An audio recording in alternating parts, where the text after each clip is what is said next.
T sitting down with the jury.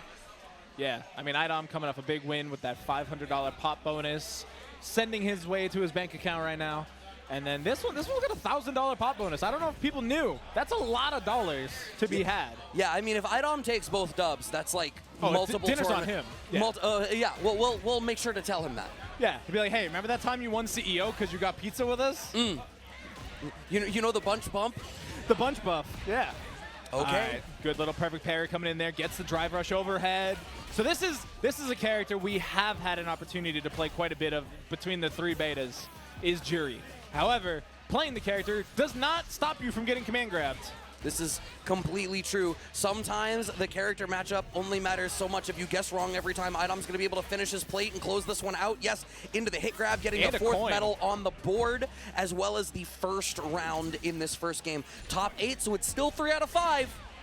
Yeah, and I mean, I remember, Street Fighter 5, obviously the back throw was the most optimal stun finisher, right? Because you got the most meter for it. Yeah. Now we got Manon going to close a round out with a command grab, specifically to get that bonus medal coin. And now we got 5, so the next touch is it. There we go. Goodbye. Thanks. Welcome to the next game. Oh, we're full send. IDOM just flexing on people there with the full super level 3. Damn, Manon looking gross. I gotta tell you, this character is looking like they're going to be really disgusting in the hands of a player like IDOM. I want to even highlight there, right? Like what made that one happen was like whiff standing fierce and then buffered the anti-air special behind it. Why not? Well, you know why. Yeah, I mean, you know why. But I don't even think chat hears him. So no, they don't. It's a one-sided conversation. But no, so I was going to say, sometimes it feels like Capcom just like made Manon for IDOM. Like looking at the way he plays a character, it feels like such a good blend between Poison and Laura. Between the command grabs, we got the flip kick that's very reminiscent of heel drop from Poison. Got the great anti-air options. Like it's all a complete package. Yo, but here we see one of the difficulties.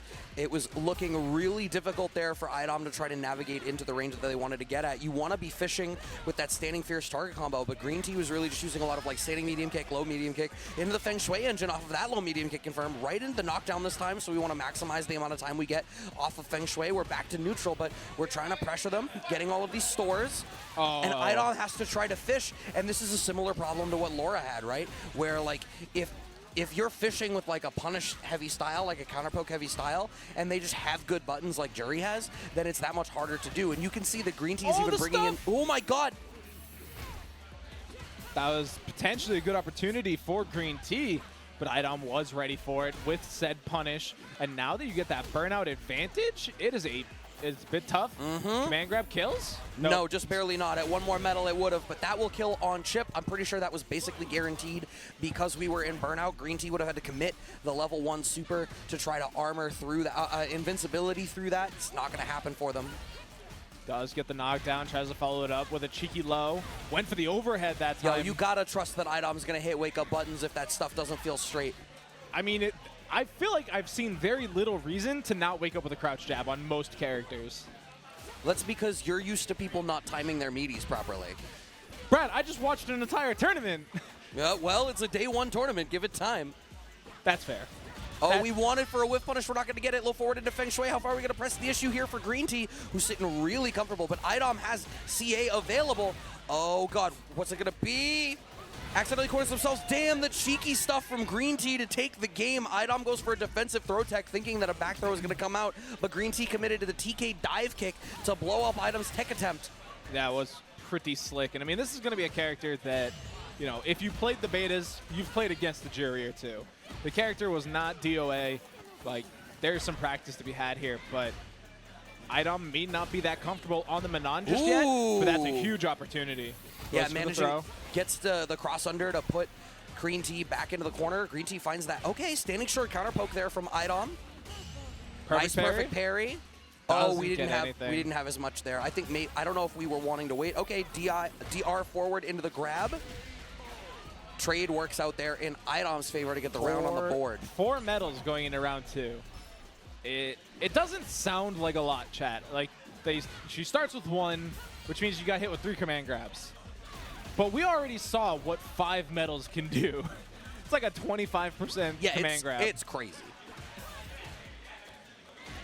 Does get the regular throw to push him towards the corner. Nice little couple charges gained here from Green Tea. Green Tea is about to burn out, and in fact, they burn out there off of the blocked jab, so now IDOM gets to play comfortably with Punish with the Standing Fear, sets up the game that they wanted to play. Now, Green Tea locked down to the corner, level 1, but IDOM did commit a button, so Green Tea is able to get out. Pretty low damage-wise, so not the scariest thing in the world. Oh, you're dead. This should close it out. Level 3 at the end here. Not going to be a critical art. Doesn't need to be.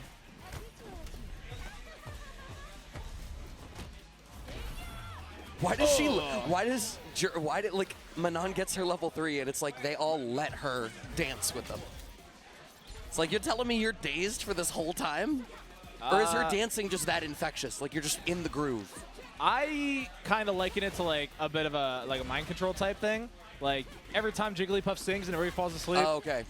Like you're just entranced. The French have that about them. We do get the drive rush forward. Another one. This one actually connects, though.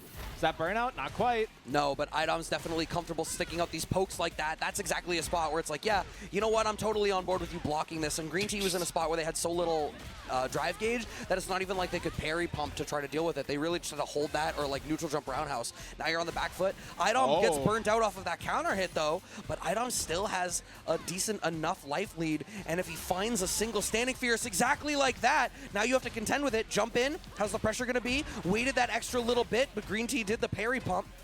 We do have the drive rush forward. Not going to be successful. Goes for the EX approach. And the falling button from IDOM actually wins at the end of that. I'm kind of surprised.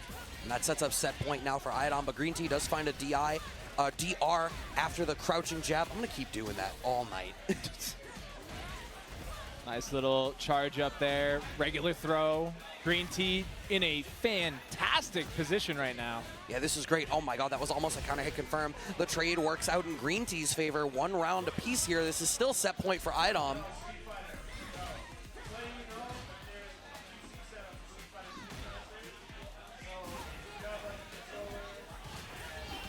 I think Bunch is talking about Street Fighter 2 on the overhead. No, I think he said there's a PC Street Fighter 6 set up downstairs. Oh. What's interesting is IDOM isn't representing the low after the target combos like we saw in the beta bracket, right? In the banned beta bracket, there's been a lot of low short there, but it looks like he's representing either, I don't know if that's crouching jab or crouching strong. I don't rightly know. Finds the back throw. Next touch will be burnout. In fact, there is burnout. Actually, IDOM burns himself out. I don't know if he realizes how little drive gauge he had. But that is okay. Next hit will confirm into a level 3 and be the round. And I respect it. I think we were in a situation where a DP to get out of danger may have been warranted. You know, whether it be potentially a command grab from Manon or even just more buttons. And I'm pretty sure. So but they're swapped. No, because this is swap sides. Because IDOM was player 2. So this is going to be. Yes, okay, I was going to say, I thought, didn't Crazy Cupcake play Kimberly in some of the beta brackets? They weren't playing it earlier, though. They were playing Manon earlier. Because that was the mirror, remember? It was Crazy Cupcake versus IDOM, wasn't it? Oh, yeah. I could be wrong. Listen, chat, Goldfish Brain. I didn't bring my notepad to the event, which Brad didn't either, and he said he would, so it's not our fault. Don't put me on blast like that. It is not our fault that we don't have notes. But so already quite a life lead here for the Manon player, Crazy Cupcake. Oh, I think we went for an anti-air there on the dive kick. It's not going to work out for them, though. NAJI, gets command grabbed for their trouble. You're actually dead? Wow. That was only a level 2. Manon might be a problem, Brad. She's looking real strong, but it seems like it's going to be largely dependent on how good you are at whiff punishing and dealing with that. Like, you need to be getting the whiff punishes with, like, the standing fierce target combo. Like, if IDOM is your baseline, or what we're seeing with Crazy Cupcake here, like, if those are your baselines, maybe that's setting the bar really high. Maybe. Like, I'm not going to make Manon look like that. Let's keep it a buck. Maybe if Manon does become a problem, the chant at the tournaments can become down with the bourgeoisie, and I think that could be super fun. Let them eat cake? Yeah. Okay. We're fish. People are certainly eating these throws. They are struggling with the grappler play in this game. That's so fast.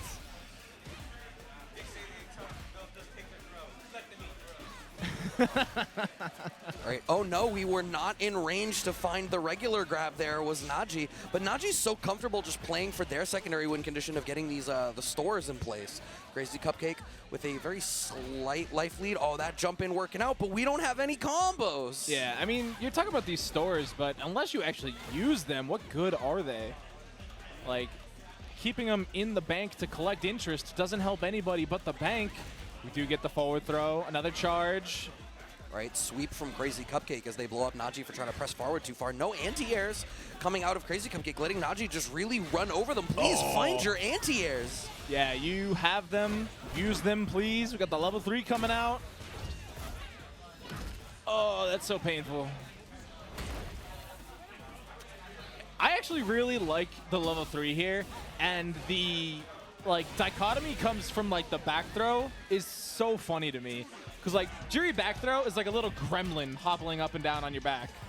And then the level 3 is a lot more demon-like. Okay, this makes way more sense. Yeah, Crazy CUPCAKE was on the Kimberly and the betas. I remember we saw them do a lot of work with it. And I gotta tell you, the Manon was looking very unseasoned there, was looking a little bit like a little French? They season their food, just the fact that they do it with butter. I was gonna say it looks a little bit like a New England cookout. I'm not fighting that one. But anyway, we got Kimberly on the screen, and Kimberly is altogether, I think, a pretty interesting spot in Street Fighter 6 currently, because it is a character that was fairly strong in the betas and has obviously received changes going into the full title, but we also haven't seen those full changes just yet. So we'll have to, see what Crazy CUPCAKE can do. I'm sure they can still do a lot of the things they were doing. To what extent is the question? Okay, trying to force some aggressive options out of NAJI, but NAJI's exerting a lot of control right now. Oh, okay. That was really slick.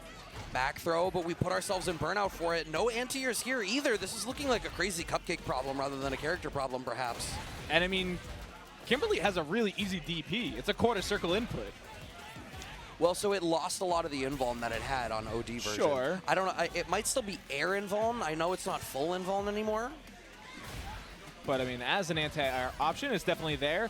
Also, she does have a solid normal. I can't remember if it was crouching medium punch or crouching heavy punch, though, where she does the elbow. It's crouching fierce. It's the up elbow. Yeah, up elbow. It's crouching fierce. Yeah. So, again, not to belabor the point, but that does seem to be universal. Whoa! That was so good. Oh, my God. Oh, my God. NAJI looking so good right now. Chat, just react to the smoke. I mean, that's all you got to do, apparently. Sweep, finds the punish. Yeah, just DP the smoke. Okay, big buttons from Jury. We're all used to that. Just full power coming in here. Oh, that's definitely big punishable. See, it's a little gremlin dance. And then you get to the level 3, and it's like... All right, teleport comes out, standing medium kick, blowing up the other one. Crazy CUPCAKE losing out on that investment.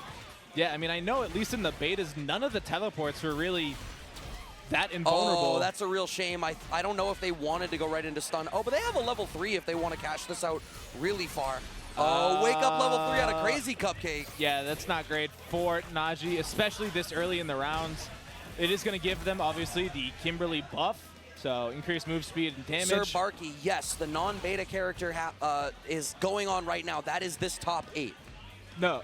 Oh, no, I'm sorry. I misunderstood. My brain farted myself. The beta banned character bracket you're dead. Already ended. IDOM won that with Manon. Oh, you're dead. You're going to get kicked in the face. That doesn't kill? You're actually not dead? Wow. But you got mad plus frames and the shimmy works out. NAJI's up 2 games to 0. The scaling. Oh, yeah. If you drive rush, it adds 1 to the scaling. Yeah. All right, that makes a lot more sense. You know what, Crazy CUPCAKE, I respect that you're trying to make some changes, but I'm telling you right now, the problem isn't the character, it's that you're not anti-airing. Man, Capcom really knew what they were doing when they made Jury in this game. They are catering to a specific fan base. I'm not going to... I know. No, I know. What I am going to say is this is the best the Jury has ever looked. Oh, yeah. And I mean that from the perspective of someone that does not engage with that subsection of Twitter.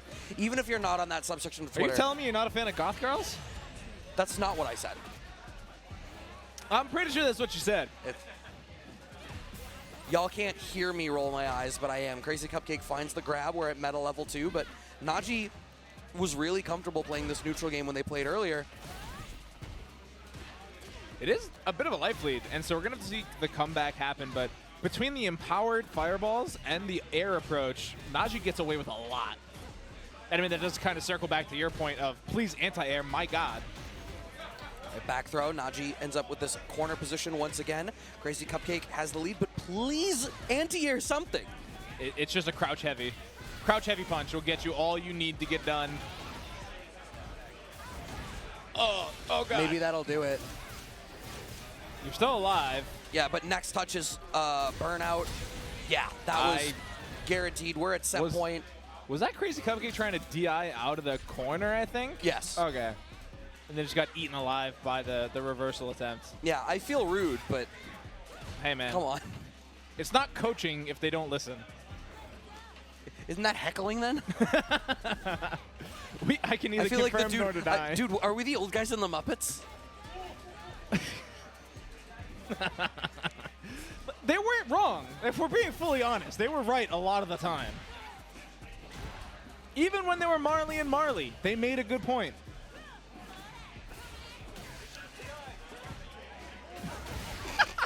I wish you guys had been able to hear Pandabedic with that one, because that was actually fire. I don't want to say it and steal it. We definitely wouldn't do it justice, just like we are not doing justice to this match, as we do see NAJI with the slow walk down behind the empowered fireball. Right, and this doesn't matter, right? Like, Crazy CUPCAKE is playing so afraid at such a long range.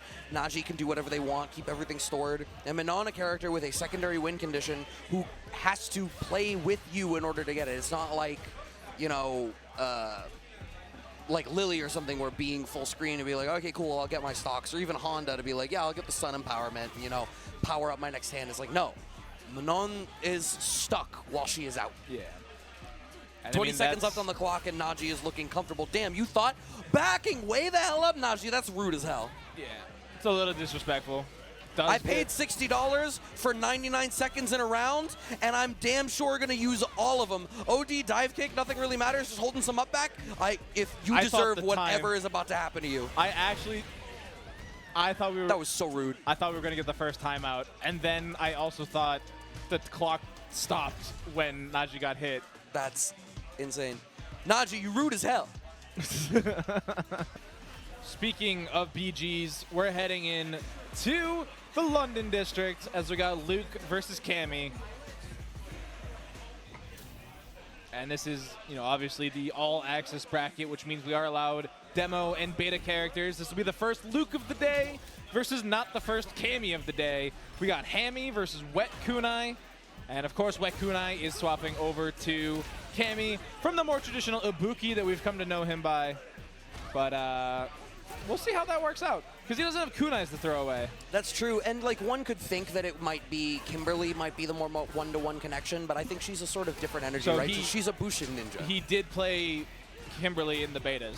So in the Casa beta tournament, he did play Kimberly. And then I don't think I saw him in the online local beta tournament. All right, well, the first round did go to Hammy, who did a great job setting up some wonderful spacing traps. The first Street Fighter 6 tournament has arrived. Yes, do we get to take formal credit of that? Yeah. Yo, let's go. I'm going to. Casa and TSB on the scene. Let's go. I hope everybody's having a good time. We should be. This is now the loser side of top 8, if I'm not mistaken. Dive kick blows up the level 1 super out of Hammy on the loop. Wall splat. Oh, man, it was a little bit too high up, but you should not commit to the DP. You got a second chance at life here. Oh, we got air juggles into dive kicks? That's Punish sick. counter back throw to steal the corner is actually a great perfect parry OS there. Next touch would be stun for WETKUNAI. Now you're on the back foot. Hold that. No cross-cut DP there. Oh, because you're also in burnout. We're not even trusting strong DP. Man, Brad's getting so confused by the bar. He just said stun. Oh, we got that dive kick. He's got sparks in his eyes. He's looking scared. Oh, is that going to punish? Oh, no. The chip damage matters, but your level 1 is going to beat my level 1. That is a round on the board now for WETKUNAI, 1 apiece. I wonder if they actually had to spend that, too. What's actually even crazier, if you look at the meter, that was obviously the level 1. That means that WETKUNAI was fully stocked at a level 3 right before that. Whereas HAMMY has been a little bit more liberal with their meter. That's all. That's literally it. All right, Sandblast coming out. Okay, DI blows up the hooligan there. The back fist. Oh no, that's spin up. That's not hooligan. Oh, her DI looks so similar to one of her specials. It's actually throwing me, like when he got hit up in the corner that last round, I genuinely thought it was the special, not the DI. Full cash out there from HAMMY, gets the burnout. Why would you commit there? There's been a little bit of this. We saw this in the banned beta bracket too, where HAMMY players were like over-committing to Spiral Arrow, I think. Yeah. It's going to come with time. You need to get used to. Like, I'm sure historically HAMMY can be safe if she spaces it properly. Can she, though?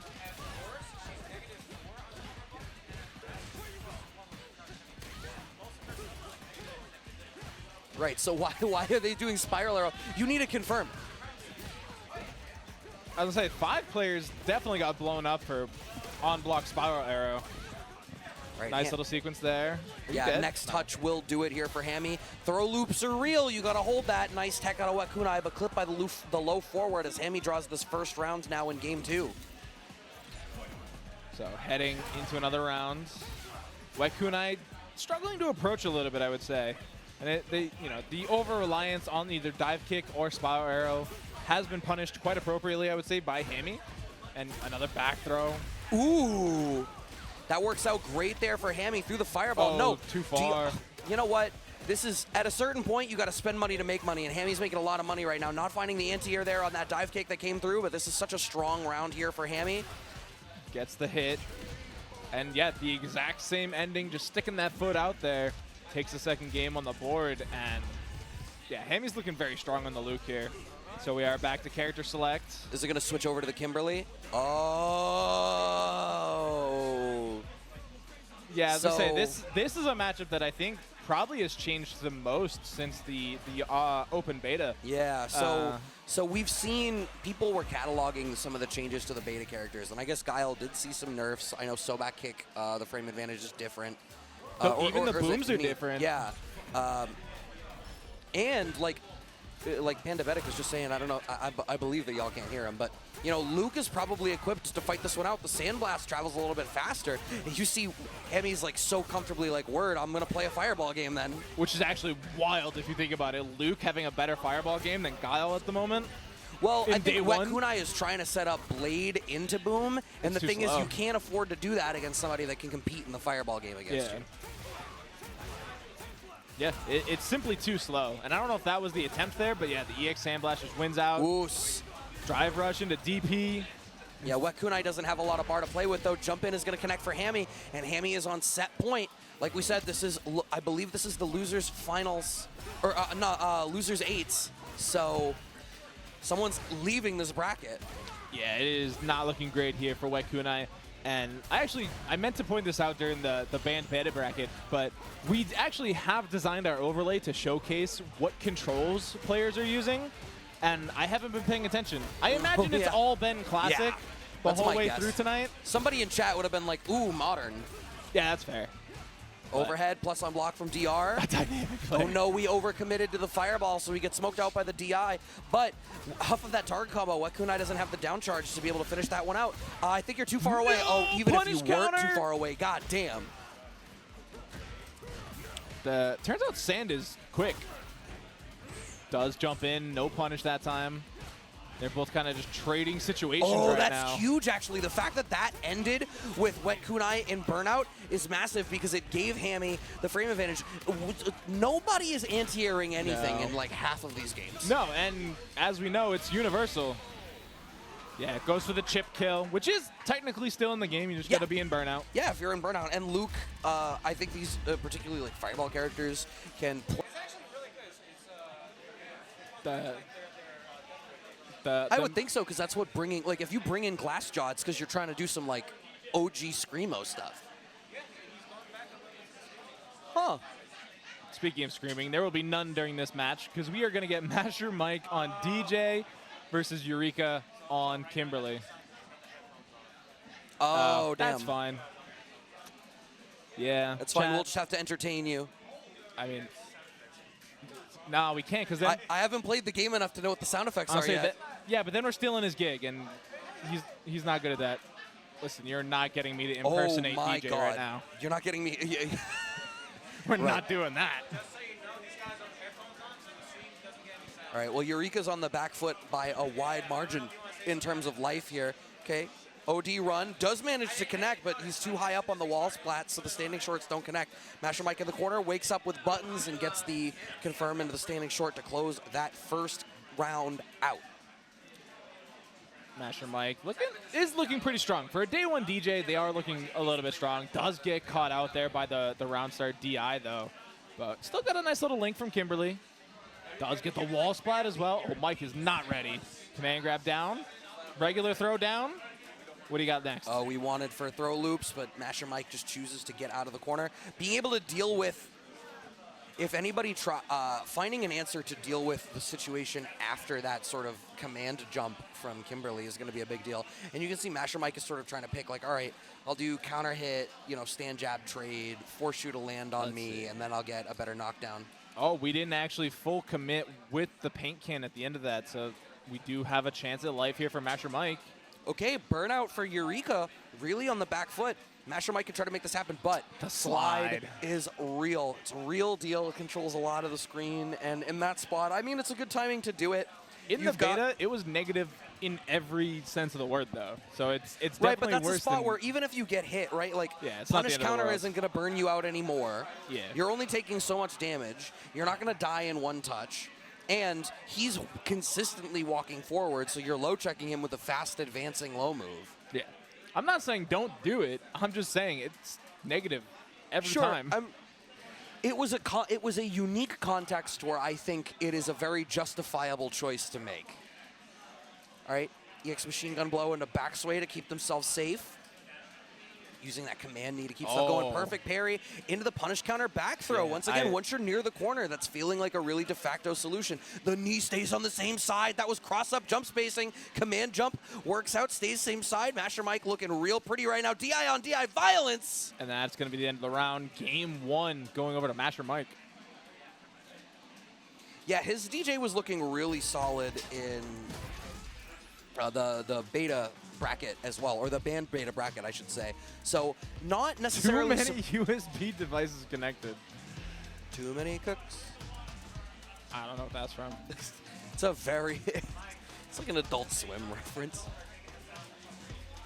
Yeah, I mean, chat, I'm really not that concerned about the sound. Yeah, we're just trying to watch some games, right? Listen, like none of you have ever watched a movie DJ's just making sure mute. we don't get DMCA'd for playing his album. That's not even the DJ player. Is DJ on P1 side? Yeah, but that's not the one stealing the sound. He's pumping the sick beats into Kimberly's ears. Oh, Kimberly is definitely not listening to DJ's music. You don't think so? No. That's fair. She's Okay, got the cassette that's what. deck. Damn, Masher Mike had that ready, so that's what he's been trying to go for. If you time that jab, he's getting a strong machine gun upper after. So Kimberly actually can't just go for the flip cross up on DJ. Nice anti-air out of Masher Mike. And that's a crazy button from DJ. Does get back thrown into the corner, but the burnout's actually keeping him alive. And yeah, you got to be so careful in these teleports. They are jabbable. Gets the stun, and I think that was a solid-ish stun. If we go into level 1, are you dead? Level 2, maybe? I don't know if we can go into level 2. I don't know the routes. I think what has seemed consistent is that your level 2 is like not cancelable in all the same contexts. I don't really know. Wow, Eureka is committing to some DIs. You might die here. Oh, no, we don't full commit. Okay. Oh, you're too far away. Nice neutral jump out of Masher Mike. You did all this trouble to walk me into the corner. You're so hungry for it, Eureka. Yikes. Hate to see that. I understand it, but it was a tough spot for Eureka, honestly. They had a lot of ground to make up for, and they weren't getting to it, right? They had a nice couple DIs that worked out for them, but DI's not always going to work for you. So you got to come up with another game plan. Does jump out of the corner pretty safely. Gets the run. All right, run. Oh, wow, punish counter after blocking the dive after the run. And you can see Master Mike is like, word, you go for that? I'm just going to check you. Neutral jump into another punish counter. We have a level 3 in the back. Are we going to finish our plate? Yes, we are. 2 games up to none. Eureka looking real flustered right now. And that was actually a really great neutral jump from Master Mike, even if it was a little bit risky, right? Because that was the EX command grab that came after that run. Had it been the EX kick, I believe he would have got hit and bounced off the wall. But because it was the grab attempt, obviously it's going to whiff. And so Eureka... Oh, no, okay. I thought we were going to get the dynamic mode Luke. No, it thumbed over modern Luke. And yeah. It's like...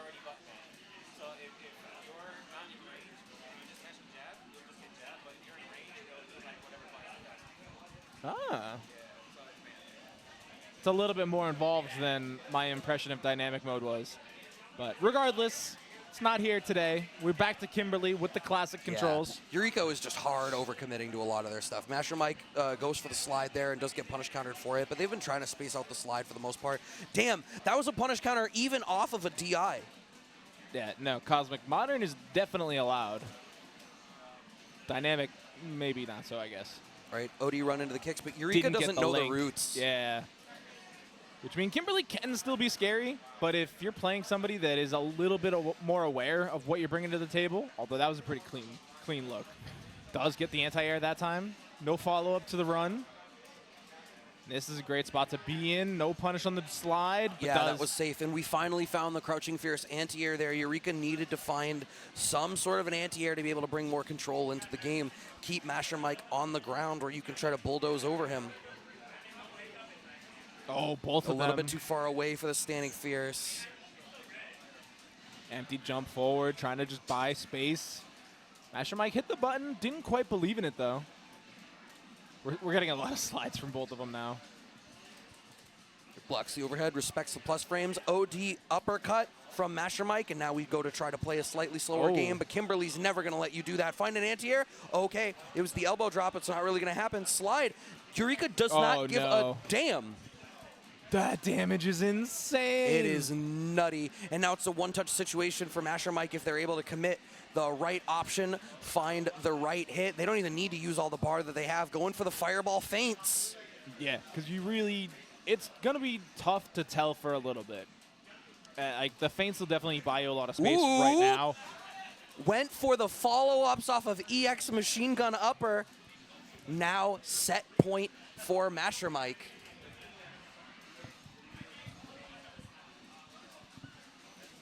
Early level 3 out of Eureka. Yeah, you're going to reap the most benefit from this. I think Kimberly is a character where, like, if you get the level 3, uniquely among the roster, like, there's never a bad time to use it as long as it's on hit. Because you get that benefit the whole way through. Yeah, I mean, you get the move speed, you get the damage. It's a no-brainer. If you can spend it, even if you spend it, like, beginning of round 2, like, you're going to build the meter back. It's actually fast in this game. And you get the forever benefits. There's no downside, really. All right, I love that dash forward to be able to get out of the corner there from Master Mike, but you overcommit to the DI. That should be this game here for Eureka, and indeed it is a game on the board now for them, 2 games to 1.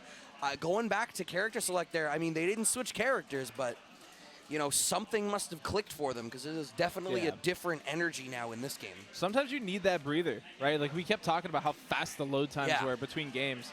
And, you know, sometimes the players really do just need a bit of a mental reset. And right now it seems to be the answer is go to character select.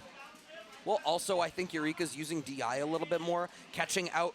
See, what I was going to say, Master Mike had been committing to a lot of, like, fierce, slide, medium kicks, moves that are, like, not necessarily great for contending with DI. And so Master Mike already wise to that to be like, word, okay, I have to represent lights a little bit more because you're going to try to DI through my mid-range stuff.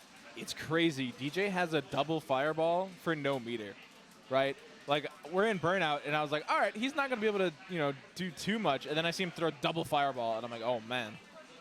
Yeah, I mean, he's had it forever since Street Fighter 2. Okay. Oh, that was early. He wanted for the jab confirm, but he's not going to get it. You have to do it the mix-up. Too much commitment to the DI. Is that close enough to the wall? No, it isn't. Went for a parry bump. It's not going to happen. No! Does it work? It works. And that's round 1, chat. We now potentially have 2 whole rounds with this buff. What's wild about that is Master Mike had the kill. he had the jabs, you could have just spent a bar and gotten the kill. But instead, they tunnel visioned on the wall splat. Hate to see it, chat. But so here we go. Eureka now the buff and still just throwing out punishes. Perfect parry. Don't commit too much. We press All them. right. We Plus got frames. MasherMike is mashing. Oh, do we have these? Sets up the paint can. Oh, we're in danger zone now.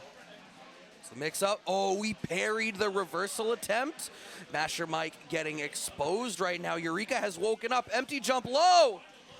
No cross up in the corner, chat. Do remember that. So all you got to do is worry about the high-low. Or empty jump throw, I guess, but just jab. just mash jab. That you can't parry a throw, but DI D into DI, that's like some beta 1 type, burnout type. Culture Clash Gear asks, what does the music buff do? So when Kimberly uses her level 3 and gets the buff from the music, she gets a 10% move speed and damage buff. Oh, broke the armor. Oh, that's huge. Breaks the armor, gets his own DI for the wall splat there. Big damage. Right into the throw. Throw loops are real. What's it going to be? Oh, shimmy, punish counter, starter. Into the overhead, MasherMike. Oh, no. That's blocked. Big punish. No. No, he didn't know. You have to finish. He cut the cut. That's a record scratch. Oh, that is tragedy. Does get hit down, takes some corners to coast. Does do drive rush. Again? Oh. Burnt out. That's too many drive parries. Parry rushes in a row. Level 1. It works! It seems to be the play. Is Eureka about to reverse 3-0 this? That'd be funny. And it lasted rounds? Yeah, it's pretty strong. I was talking to one of the people here about like Manon, how her medals last between rounds and how strong of a mechanic that is compared to everybody else's charge mechanics. And I remember people talk about the Kimberly buff between rounds. And that was like originally like, that's crazy. Right, cross up into empty, empty jump low. Okay, commits to the stand fierce a little bit too much. MasherMike in the lead. But I think MasherMike is getting really jumped in on. I feel like they're really overwhelmed defensively suddenly. Eureka found a cadence that MasherMike isn't equipped to deal with.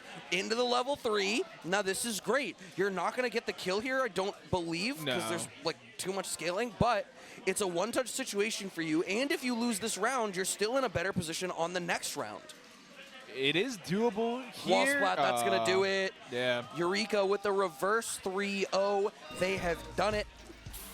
Moving on the loser side. The music suddenly coming back to you. Yeah, so Eureka had a headset in, and once they plugged the headphones in, that is what removed the music. Much like the character, you know, just cosplaying Kimberly in some small capacity. I mean, that is a setting you can just change on the PlayStation. Yeah, I isn't guess it? we It just was on weren't the equipped 4. for it. We didn't plan on we that. didn't like consider it. All right. What are you gonna do? That's the TO's problem again. Yeah. They made it our problem, but it's their problem to fix. I didn't have a problem at all. I was having a damn fine time. My ears were resting. It did come back a little surprisingly loud. Yeah, it was very It caught me off guard a little bit. I wasn't prepared. But hey, I hope all y'all are prepared for this wonderful story. We're eating dinner, and I said, I didn't say we would take your input. I just asked. I mean, some of them might be. Anyone in chat who's from New York should have been here. That's also true. There we go. What's their excuse? I am also not from New York.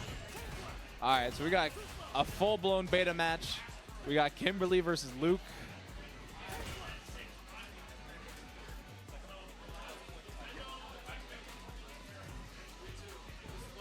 But no, I mean, this is overall a matchup we've seen a fair bit of.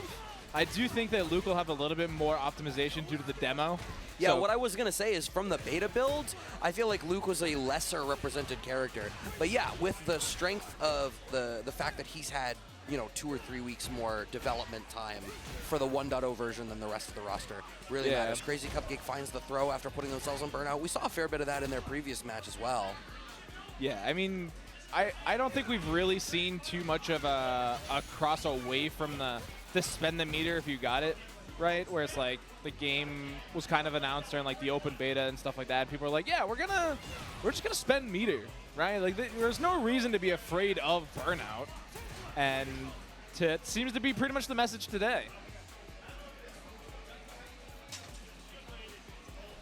This is a really, really slow and patient neutral game happening right now. You can see that Crazy CUPCAKE hadn't wanted to commit too much until they felt confident that fireballs weren't going to be coming out. Okay. Oh, not as big a starter as we might want out of Hammy. There's I feel like Crazy CUPCAKE is getting DI or DR and then just like going straight for throw and not committing to anything on hit. Yeah, and because they're in burnout right now, they're actually taking chip, and they're going to lose the round because of that passive play.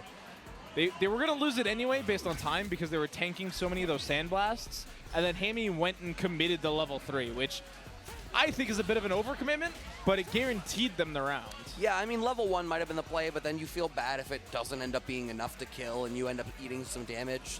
Like you said, bar is comparatively easy to come by in this game, so, and drive is like, you're only using your super bar for supers. Your overdrive bar is resetting every match. So, you know what? Spend it if you got it. Yeah, I mean, it's kind of reminiscent to like the early Grand Blue days where it's like you're guaranteed a super every round. Right, so just use your super. Yeah, if you die without the super spent, it's waste. It's a waste. It doesn't carry into the next round. Okay. Oh, that was really slick. Yeah, the DR forward ends up creating a mini spacing trap overhead from the EX lunge. Regular throw is going to connect. Hammy takes the first game over Crazy CUPCAKE. Maybe needs to wake up a little bit more. But I mean, yeah, overall, not a bad set of rounds there for Hammy, who was actually the player we saw earlier duking it out against... Who did they knock out? I don't remember. For Hammy? Yeah. I just pulled up the bracket on the side, so Hammy beat WETKUNAI. Yeah, okay.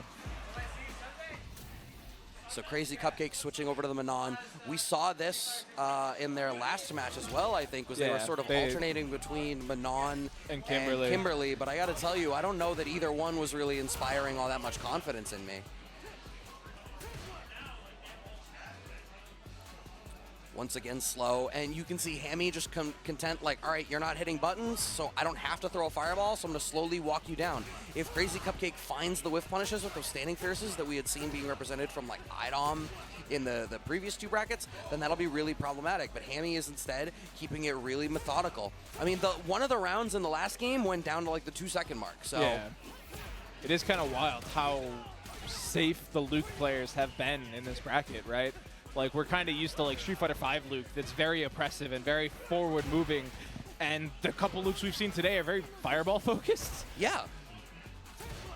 I mean, I do remember on release in Street Fighter V, Luke was kind of a fireball character because they were a little strong. They were overtuned. Yeah, they're a little overtuned, I should say. But it still calmed down into a fairly aggressive character at the end of the day. All right, Crazy CUPCAKE. I think this, like, if you want to play a slower game, this is fine now for Crazy CUPCAKE, but the problem is you're up against the wall. Ooh. Throw. Okay, Hammy now has the life lead. Hammy can play as passively as he wants, but it's the rule of threes. 2 throws, meaty on the third one. And did you see on the second throw, there was actually the reversal pop-up on CUPCAKE's side? That's not a good feeling. Regardless, though, we're heading into this Game 2, Round 2. Hammy still looking incredibly strong. Has a bit of a meter lead. Yeah, I like the patience out of Hammy. There's not a lot to complain about here. I think Crazy CUPCAKE is surrendering space a little bit more than I would expect. I think their goal here should be to walk them down a little bit more. Like, you're the grappler. Yeah. Why are you being walked down on? That's insane. Right into stun. Hammy burned himself out for that. That's hella not worth. Yeah, no, that's... we don't do that, chat. I mean, I don't know that Hammy really cares, though, right? Crazy CUPCAKE has brought very little to the table in terms of threat here. Right into the level 3. We got to keep this lockdown. Right, so DI back, but now Hammy's not burned out anymore, and Crazy CUPCAKE is still up against the wall. You can spend money to make money. Would have thought Hammy would play Cammy. That'd be a little scammy, don't you think? I hate everything that just happened.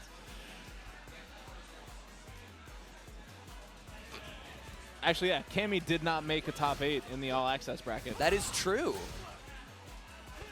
The only new characters have been Manon and DJ, right?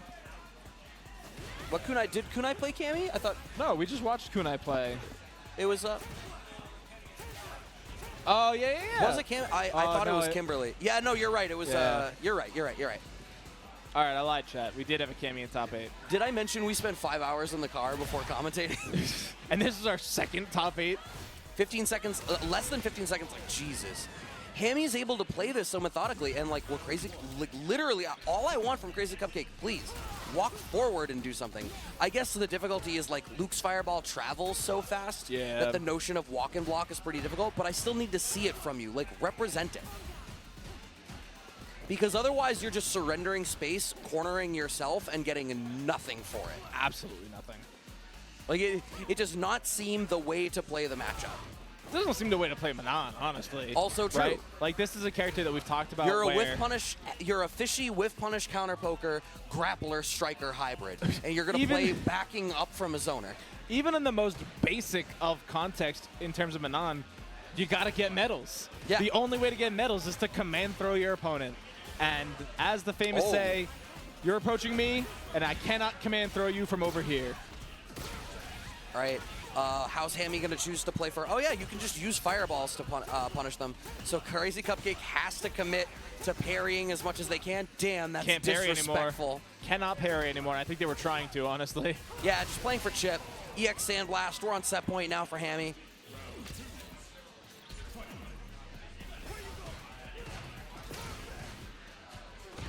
Okay, whiff punish, punish counter, nothing really comes of it. Crazy CUPCAKE is just looking so overwhelmed. So few, but like such a departure from the Manons we saw in the other bracket as well. Like the whiff punish precedence that we've seen of like really fishing with standing fierce is just not there. And I wonder, like, is it Crazy CUPCAKE feeling less comfortable with the character, or is it just a nature of the Luke matchup where like Luke is going to be particularly difficult for Manon? So I think at this rate, you know, It could be a little of both. well, I was going to say we may end up seeing potentially Hammy versus another Manon later on. But we do still have quite a ways to go, potentially before that. So Yeah, I would be really intrigued to see that if we do manage to get there. because actually, looking at the bracket, I think the only one left is Would be IDOM. Yeah, who's up in winners finals. Whereas this is a loser side match, chat. So this could be the final game here for Crazy CUPCAKE, sitting on a 0-2 deficit with a round loss. Yeah, 35 seconds left on the clock. Hammy so content to play this lame. No whiff punish there. Not even overcommitting to try to whiff punish anything. It's like, yeah, whatever. I have the life lead. Like, why am I going to spend? But yeah, there's just no reason to approach. But what I like about, you know, the patience that Hammy has is, like, you know, sometimes when you're playing for the life lead and you just go buck wild, up backing and stuff like that, like, that's now, Hammy's still playing neutral. Yeah. They are getting beat up. Jump out. Damn. I love that. Using the air special for a little bit more coverage. 2 seconds left on the clock. This is guaranteed. Hammy doesn't need to do anything. Wins on the timeout. 3-0. Timer scamming. I mean, I didn't say we didn't say that we made. It wasn't one drive.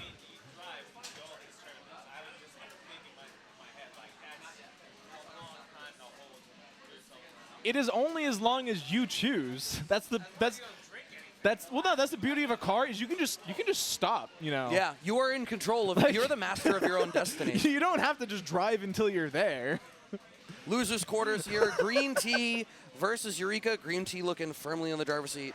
And I got to tell you, we watched Eureka play, had that tight reverse 3-0, but those first 2 games for Eureka when they played against their previous opponent, where'd that health bar go? It was deleted. They modded the game to remove it. Oh, okay. It's the handicap feature. Yeah. 12 hours with no peeing, says Zero. All right. I mean, I can. I'd rather not, but you know, I'm also a fully sized human. The people I was driving with weren't. Wow. You're exercised, okay? You had to I had to pick you up at the top of your beanstalk before we drove to Chicago. So and then cut me off at the knees to stuff me in your back seat. Yeah. Green Tea commits to the Feng Shui engine. Oh, that is actually Feng Shui. Enough. So I'm intrigued by that because you go into burnout and then you like spend Feng Shui and it's like, word, I can just confirm off of anything. I don't need to worry about brushing. Shit. And it's a really intriguing choice. Still in burnout. By the time Feng Shui runs off, you're not burned out anymore. Interesting. That is something. Oh, that was so crazy. Used the grounded teleport to dodge out on the potential overhead from Jury. And this is the full critical art version. Should still be alive, though.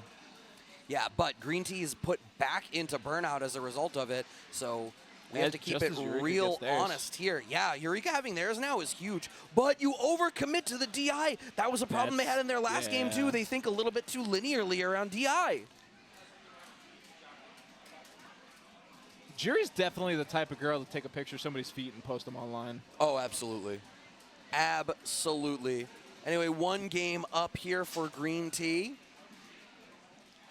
Zero see any surprises to see that much Feng Shui. We've seen actually a lot of it today. Yeah. Actually, I think every jury we've seen today They've been using it a lot. Yeah.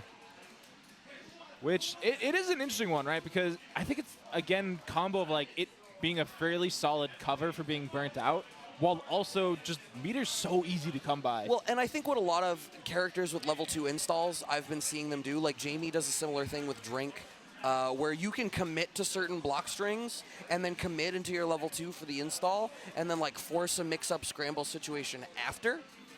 Sort of treat it like a V-trigger activation where it's like, word, now I'm going to do this thing and get something else out of it. You'll trigger the gamers. Oh, no. I'm already never getting brought back.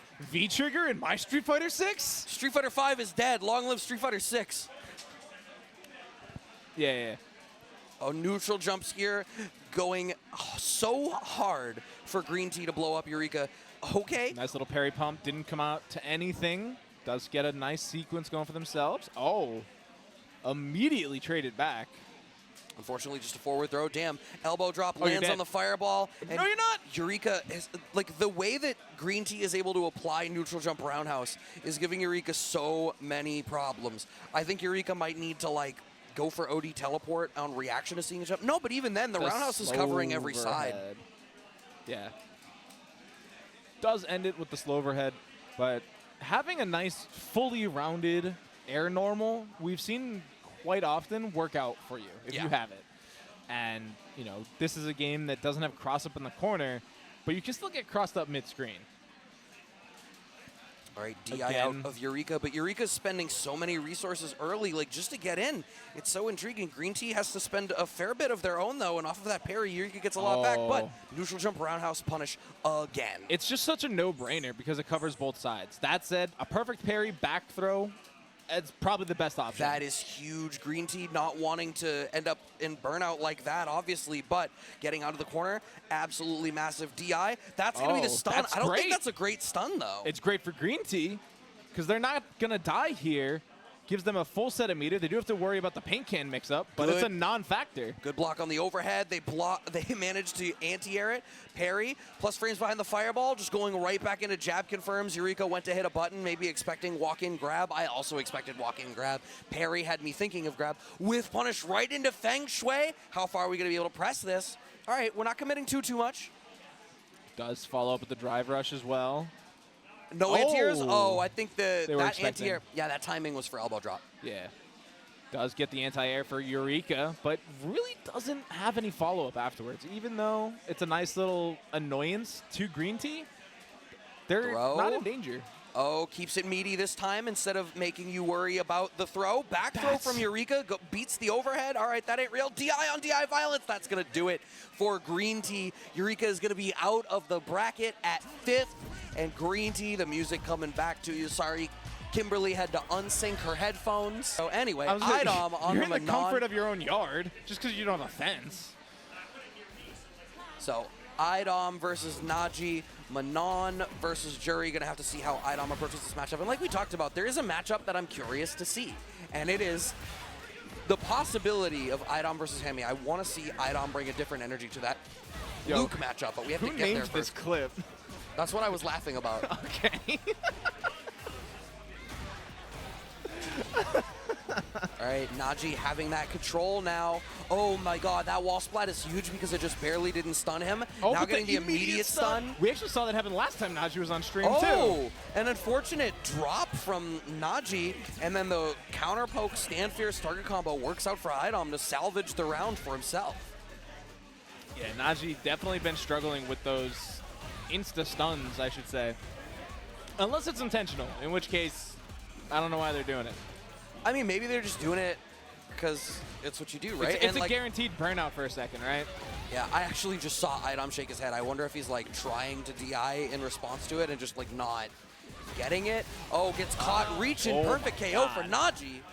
I mean, he's on a new DualSense. He's, you know, he's PS5 compatible. He should be fine.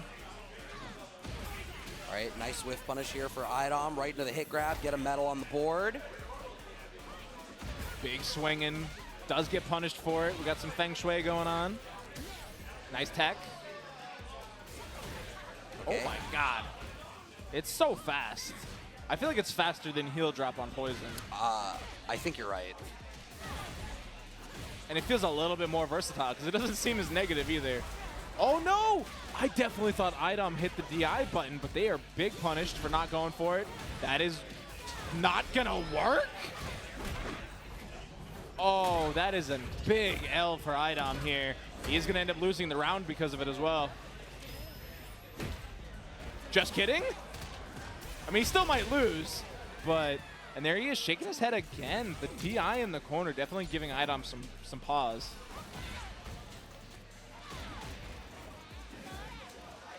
Right. You know what's another thing too is the grounded fireball from Jury is making things a little bit harder for IDOM too, because he can't really engage with the anti-fireball game in the same way that he otherwise might. Okay, waiting out, wanted to punish the end of the parry, not quite going to get it. Counter hit there for NAJI. Still stuck at the core. OD ballerina kicks.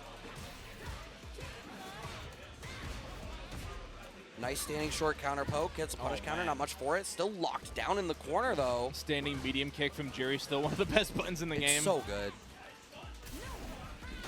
Oh, that was hungry. Which is interesting because it's not a bad idea either. We have seen a lot of the Juries today follow up immediately after the fireball, and that's what that was an answer to. But because they just didn't do that, they would ended up whiffed. All right, one more touch here for NAJI. OD fireball for the meaty. Standing medium kick. Wow, I lied to you. It wasn't one more touch. Now it's one more touch. Okay, IDOM goes fishing for the whiff punish. We're not quite going to get it. One round up here for NAJI in game 2. Okay. Big scoop. Does get a coin for themselves. Big whiff punish, but immediate backdash from NAJI. IDOM just wanted the data. You saw IDOM didn't even do anything there. Slight walk back. I was like, I need the data. This is acquisition. Yeah. IDOM's so dangerous in a first to 3. Oh, yeah, absolutely. Whiff punish with the OD kicks. Okay. I think that was dash in OD command grab. That one, regular OD command grab. 4 medals on the board now. You have so much damage potential here. It's so reminiscent of EX elbow, or sunset wheel, I mean. Yeah. Right? Like, how many times did we see IDOM use it on somebody else's wake up just to ruin their day? Well, the thing about EX command grab from Laura was it was an auto meaty after any of her other command grabs. Yeah. So if you weren't holding, now you could react, but you had to jump or backdash or something. If you just blocked, you would get hit. Yeah, and if you up backed, you're in danger of getting heavy command grabs.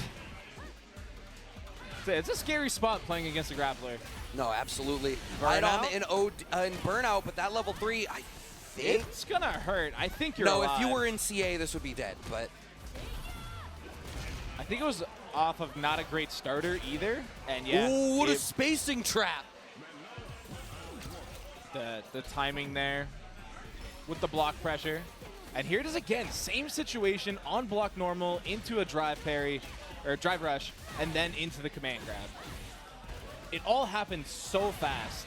Oh, the dive kick actually stalls NAJI in the air for long enough that IDOM's anti-air whiffs, and IDOM has to back way the hell up because he's so close to burnout. Didn't even have a bar to try to parry a fireball. Now backing up. Ooh, you thought you had the patience. You think your fireballs keep you safe? So much damage, too. We are going to see a little bit more pressure being applied by NAJI. Does get annihilated by that drive impact and the 3 buff throw to close out the round. All right, we go into the next round with level 4. A fair bit of meter here as well for IDOM. Every time. Now we're at metal 5. That's 3 in a row, Brad. Oh, I see 2. Do I see 3? What are you doing on wake up, NAJI? That was an SPD damage. This is a 3-touch round for IDOM. It really is. Well, that could have been the touch. That doesn't count. That doesn't count. count. There's the 3rd touch. You're actually dead. Panda Betic is losing it. Metal level 5 is like, you will, if you get scooped at metal level 5, you just die. That round start was so fast, I thought we were still in the last game.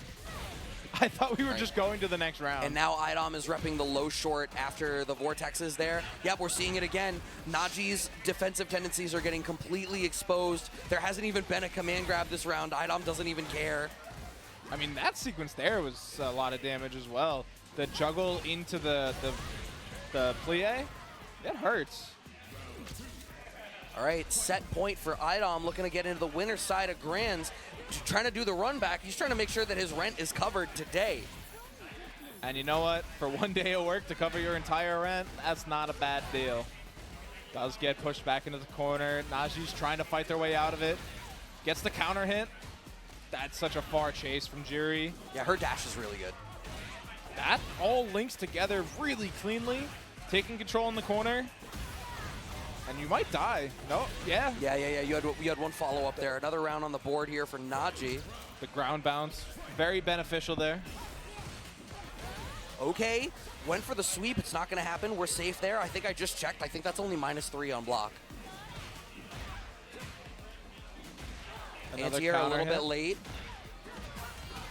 Double counter hit coming in here from NAJI.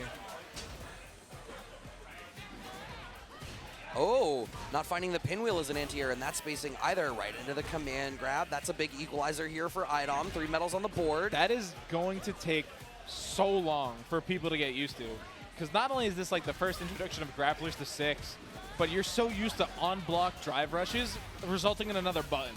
Right. The fact that you're getting this incredibly fast command grab to come through it. And it doesn't matter if it's a light command grab, right? Because your intention there is to get the buff.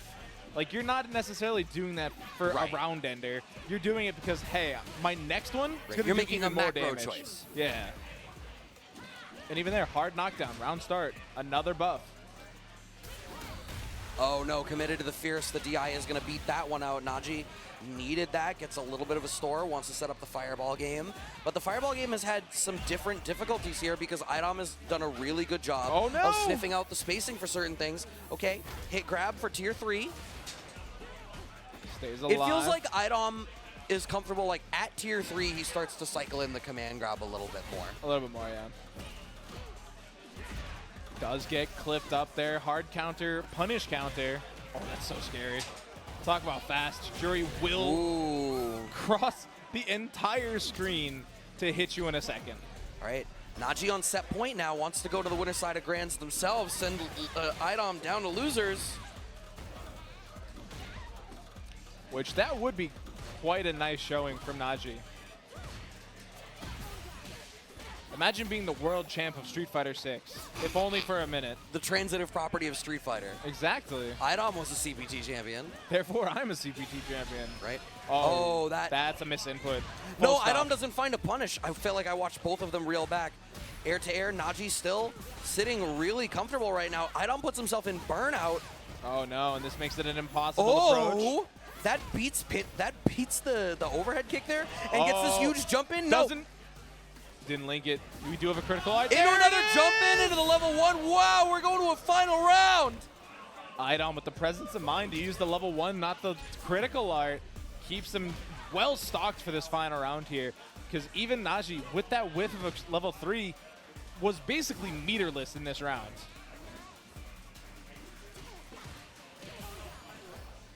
Okay, that was hungry. Once you're at level 5, it feels like command grab is a little bit obvious just because of how much damage it does. So NAJI's going to start to hold up back. Not close enough to the wall just yet. Oh, Went for the overhead. IDOM is holding so much north. Yeah, very confusing. This kills. Not quite, but it.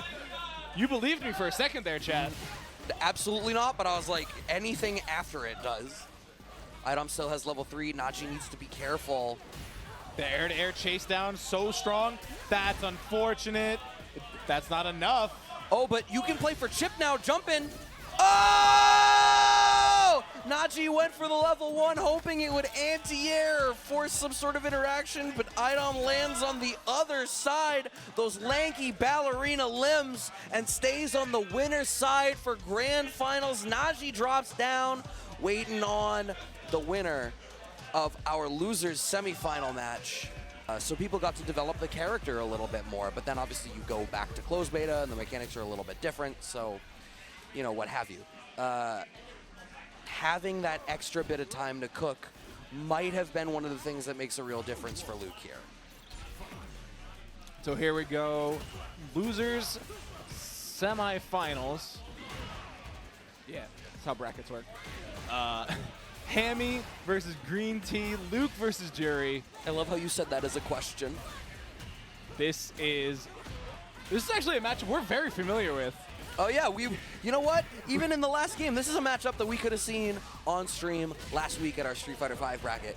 Green Tea taking that first round now as the Jury. Hammy not able to play with that slower pace that we saw them playing in the Manon matchups earlier. No, Jury definitely better at forcing the issue. Yeah, you gotta be quite quick here. And this is actually a very interesting one because I think Jury actually has the better longer range buttons. Right? Oh yeah, I agree. We've talked about standing medium kick obviously, but like it is a terror of a button. And if Green Tea can keep parrying those, it's kind of danger time. Yeah, I think the reality here is like outside of like roundhouse range for Jury, Luke can play fireball game and try to force the issue, and it's like fireball versus jump. Okay. Inside of that range, you have to deal with like there's low forward, standing medium kick, and standing roundhouse range that you deal with, and then Luke wants to get like inside of that and really abuse you with like strongs. And we're seeing Hammy really comfortable trying to play up either the outside range or like there we saw the abusing of like standing short really inside the range. Oos! Yeah, dive kicks are kind of the wild card right now. We've seen both sides of them being successful and unsuccessful. We haven't really seen anybody drive impact them except for that one time where it didn't work. But maybe that's the hidden tech for dealing with these characters. But if you have a DP, why not? It is a tried and true anti-option, anti-dive kick option, and who better to do it than Luke? Right, Green Tea having Hammy locked down in the corner now, but Hammy, that was like too hungry. Hammy wanted that DI to connect because they wanted to do the chip damage to the drive bar, but okay, wake up. DR out of Green Tea gets exposed by dash up low right into level 3. Is that going to put you in burnout? Oh, yeah. Yes, it is. Green Tea on the back foot. How are you going to deal with this neutral jump? No, wake up level 3. Did he block? He did more than block. He parried. Hold that first game. Hammy closing that one out. 1 game up to none in these loser semifinals. A little telegraphed there. Going for the level 3 reversal. I get it, right? Because you're in that spot, you have 2 choices, right? It's either neutral jump roundhouse to deal with a DI. You wait, but I think Green Tea has been much more willing to be active defensively, which I think this game is going to tend towards. Yeah, it makes a lot of sense. You don't want to passively defend if you can. There's so many downsides, and that's not even talking about like the characters that are rewarded handsomely for offense. Just in general, if you're letting your opponent chip away at your drive bar, they're building theirs and keeping it high, and the downside, this is gonna hurt. Yeah. Big damage. Hey, now where are you going? No, we don't even go for that much damage. We just go for the pressure, the Oki, push back to mid-screen. OD Sandblast gets us a knockdown. Jump over the fireball, crouching strong. Green Tea right in that pocket where they can't do much. They are both burned out. Green Tea is only going to get so much mileage out of this, but they are ahead in coming back from the burnout state. But the Sandblast actually makes this a little bit better for Hammy because the chip damage is going to keep adding up. Right into the Feng Shui. This is a bit of a coverage for the rest of that burnout state. And you can see. But this is all normals. None of it is adding up to any chip. We're still on the back foot. DR low forward connects right into another DR. Hammy's going to be able to close this out. No, Link dropped. And they get hit up on the follow-up rush. I see Hammy head in the hands. Yeah, that was a demo combo if I ever seen one. They definitely knew what they lost out on. And so the perfect parry into the punish counter. I actually love the freeze frame on perfect parry. Yeah, it's so good. And it's honestly not common enough yet that I'm sick of it. Maybe in a year when everybody's got him down and it's as easy as just blocking and Guilty Gear. But for now, big fan. Neutral jump pressure. Okay, that was I wonder if that was supposed to be like an attempt at a dive kick and we just didn't get the TK or something. Oh, wow. Jab checks the drive rush. Another burnout here for Green Tea. Yeah, Hemmy's at 3 bars here. This is a little bit more comfortable to try to fight out of burnout for. I kind of wish that we were being a little bit more aggressive though. Hammy's playing this fireball game, but I think Green Tea is comfortable. Like, whatever, I have a whole stage to back up through. You know, your best sandblast doesn't reach far enough, and I already really like neutral jump roundhouse. And immediately gets the bar back and goes for the parry rush. Another one in the back, but it gets punished. Are you dead? No. No, there's no way. It's one more touch, though. On the right touch, okay, jump forward, back throw. Next thing will definitely do it low, forward. That's going to be the round there for Hammy on the cheeky stuff. That wasn't even a combo. No, that was just a reset. What do you want to call it? That was sheer gusto. Yeah. Shenanigans, as the kids say. We do see Green Tea pushing towards the corner. Has to get around on the board so that they can get a game on the board. That's a great start. They do have that level 3 in their back pocket. Just kidding. Oh. Okay, we're safe at least. We didn't even lose out as much on the drive gauge as we otherwise might have. That's a big damage sequence. Goes for the slow overhead, gets it, and the block DP. Right, Perfect. One game apiece off of that perfect round. Was looking real dominant there for Green Tea. The Feng Shui engine pressure looking a little bit insurmountable there for Hammy for a little bit. But we saw Hammy was also trying to make some more active defensive decisions. Parry into drive reversal. I wonder if the reversal was like a misinput. Maybe they thought they were going to be recovered in time and wanted DI. That's a good question. I actually don't know how easy it is to accidentally do drive reversal. Trying to space it out, trying to get a whiff punish in there, but it's only Green Tea so far being successful. Has a bit of a life deficit, and that counter hit is just going to widen the gap. Forward throw. We looping? Wanted to loop, but Green Tea wanted nothing to do with it. Spins the OD. Okay, we don't get the pickup off of the far standing medium kick, but the cross-up connects. Oh, DR into block. Green Tea has the packet sniffer and is watching Hammy's traffic right now. I mean, Hammy had gone for that before. It wasn't as slick as they thought they were the second time around. And then right after it, going into that drive rush for the overhead, and then just closing it out from there, that was a really clean option from Green Tea. The punish counter knockdown gives them so much advantage to push forward with. Okay, counter hit starter there works out for them. It was also out of DR, so I guess it was a DR starter more than anything. Parry through the fireball, no anti-air, empty jump. There were layers there. The empty jump made the parry not connect. Jump over, immediate bust out hit from Green Tea, but look at how close to burnout they are. They're going to block something and it's all over. Yeah, that was what Hammy was playing for. It was like, I want you to block. Please block something. I would like to burn you out. But Green Tea keeps going for that neutral jump roundhouse, and Hammy doesn't really have a great answer for it. There's a pocket on the screen where it's like, I'm outside of MP Sandblast. You need to walk me down. The threat of fireball is real. You can't just DR because jump roundhouse is going to beat you for it. Hammy isn't getting as much mileage out of these burnouts as I think that he should be. Or at least hoping for either. Yeah. Like if that, because that seems to be the game plan, is burn the opponent out and take advantage of the chip. And for all the reasons you just talked about, it's not. It's not a thing. And even Green Tea here is like, yeah, you're not doing anything to me in my burnout state. And is putting themselves in it. Feng Shui. Do they have enough? No. They actually dropped the link. A back throw here is not enough. Critical Arts on the table though. And this is potential for the chip ending. Oh no. Green Tea chip off the table now because they have managed to get out of burnout. Low forward connect. Green Tea up 2-1. I think we're going to look at a jury mirror match for losers finals. That could be curious. It would be a lot of feet. That is a quantitative. You know what? While that is true, it is the same amount of feet we would have if it was Luke jury. Yeah, I mean, it's the same amount of feet as on screen right now. They just get a lot more use. It's a lot more feet forward. It's more of a foot forward matchup, you're right. Yes. Speaking of oh foot my forward, God, what a back throw from Green Tea. Hammy tunnel visioning on playing the drive gauge game a little bit too much. And now Green Tea's about to be out of burnout. Indeed, there they are, immediate sweep. And it's like, yeah, I'm driving now. You're stuck in burnout. Hold my extra plus frames. Reversal level 1 from Hammy because they don't want to have to contend with the pressure on their wake up. Now they're both out of burnout. Good block on the slow overhead, doesn't give up too much pressure.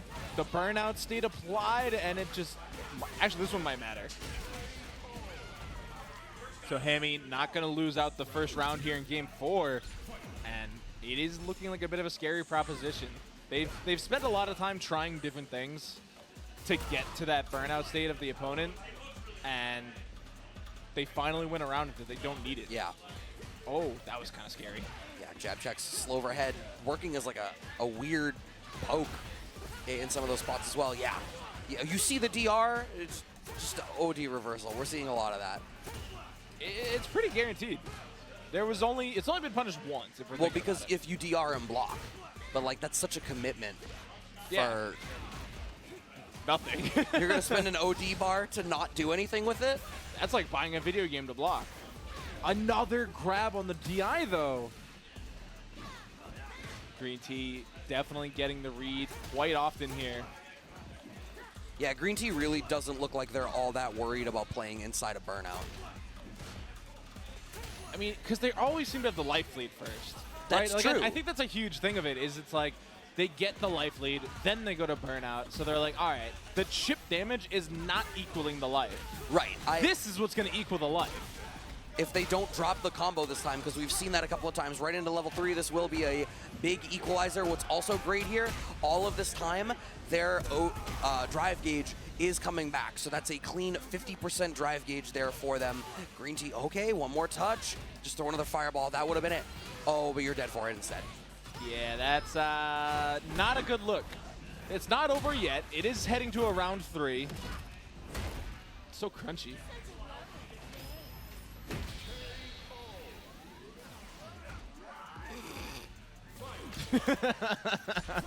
Panabetic just made this weird noise on the side that actually shook me. Listen, it's battle damage. He's got the black eye from the heal.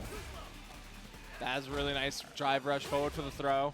Again. Okay, second throw. Do it again? Yeah, well, you don't want to do it again because it gets you way too close to burnout to spend another bar there. So your offense has to slow down. But thankfully here, now that Hammy has the life lead, you can afford to play that slower game that Hammy was trying to play earlier. And Green Tea needs to be the one to contend with it. A bad time to DR because the dive kick comes out. Green Tea, fair bit of damage now. Having him in the back foot, I'm not a... That's the second time he's done it. Yeah. So I'm thinking it must be deliberate. That one I think was deliberate because of the life lead. It puts you back to full screen. You can take a little bit more of an advantage due to the fireballs because Green Tea was so close to burnout.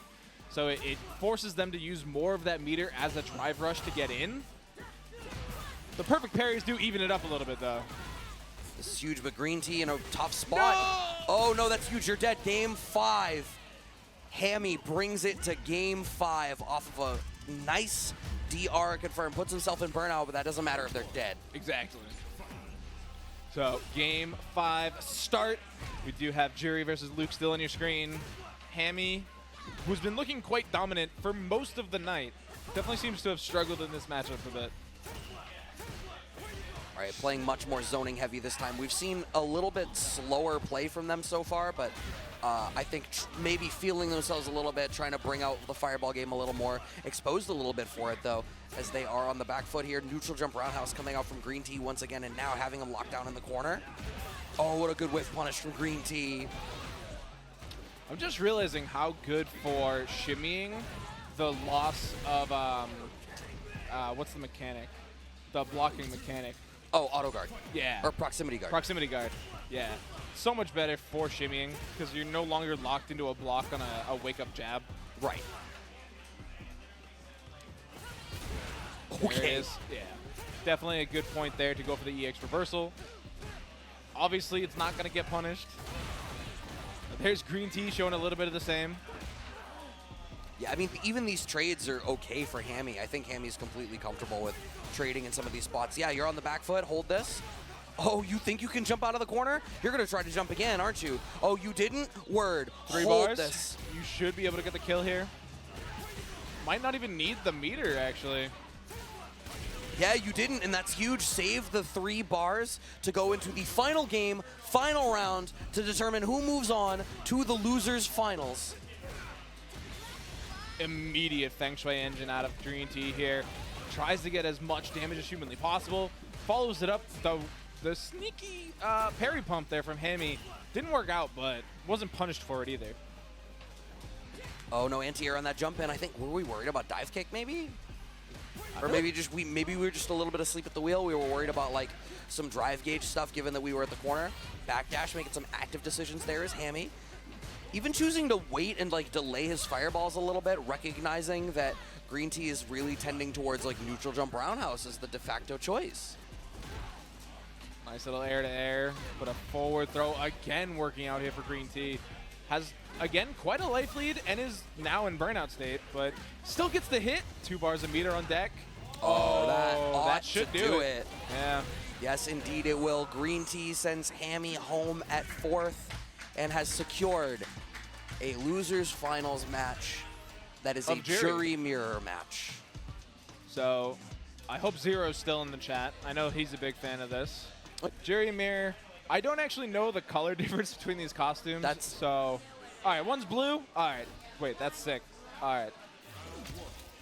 I've never seen the blue alt. That must be the color 10 alt. Oh, true. Somebody paid big bucks for this version. Well, of course they got it for jury and no one else. That is Bunch's PlayStation. Yeah, this must be Bunch's personal copy. Anyway, the perfect parry connects. Punish counter right after it. The Green Tea special looking really strong right now. Blocks the DI, but doesn't really get much for it. Yeah, Fireball trades. Green Tea's just comfortable playing a really mid-range focused game here. NAJI, if I'm NAJI, honestly, I'm like waking up buttons there or something. It's like, yeah, you know what? I want to burn you out. Instead, now NAJI on the back foot has the drive gauge advantage, but it's going to be hard-pressed to make something happen. Green Tea is so comfortable eating these throws, these small confirms, finds the anti-air with the pinwheel on a jump-in as NAJI believes they are safer from that fireball than they actually are. The first round goes to Green Tea. People always told me Street Fighter was a grounded game. I think 6 is really living up to that name. It is so scary to take to the sky in almost any matchup. Well, so your primary exposure to Street Fighter was Street Fighter 5. Yeah. And anti-airs were not as strong in 5 as they are in some other titles. You know, my first one was Street Fighter 4, right? And so you could literally get uppercut FADC into Ultra and lose 60% of your life if you jump in on someone at the wrong time. I mean, this game's not quite that, but no, but certainly like a lot of Street Fighter 5, especially earlier on when people were less comfortable anti-airing, was like most of your anti-airs were light strength who caused a scramble, and the benefit of a jump-in was so high that you would be willing to eat 5 or 6 jab anti-airs if it meant that you would get a jump-in on the 6th time. And with most of the Street Fighter 6 cast having, I don't want to call it a universal anti-air, but it seems fairly universal in the crouching heavy punch, that it's scary to jump at your opponent. That's not even considering all of them have legit reversal anti-airs. A lot of them do, certainly. Yeah. I mean, we've seen some that don't, like Manon struggled with that, Maritza struggled with that, but this is certainly a matchup where that is not going to be a problem. Green Tea sitting comfy, and even in a lot of these scrambly trades, right, I feel like Green Tea is getting the better of it just economically. Less so now. That said, they do still have that drive meter advantage. Does lose out on the Feng Shui charges, but that's another one of those things. If you don't get it used, it doesn't matter. Raw drive impact, not going to go anywhere. Immediate reversal to the air. Ooh, DI connects there for NAJI. Going to be able to close that round out for themselves, get on the board in now this game 2, 1 round up for them.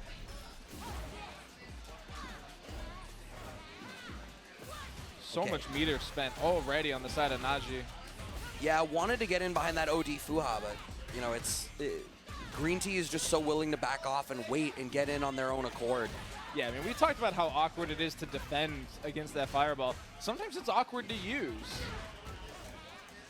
Great, sweet meat, sweet. Neutral jump out of Green Tea. We've already seen for all of Green Tea's matches. Damn, you were actually close enough to the corner for that. I thought that there was no way. I blinked and we were at the corner. Yeah, NAJI closing this one out, 1 game apiece. Yeah, I mean, the corner carry from Jury is quite solid. You know, between the distance gained between her dash drive rush and honestly all of her specials. Like, all of the specials are so forward moving, it feels like. You are pretty quick. Also, I'm pretty sure this is the Chun-Li blue. Yeah, but it's like Capcom colors. Yeah. But, you know, there's been a lot of content on the internet lately of Jury teasing Chun for being an old lady. So it's kind of funny that the color swap has come through. Yeah, maybe.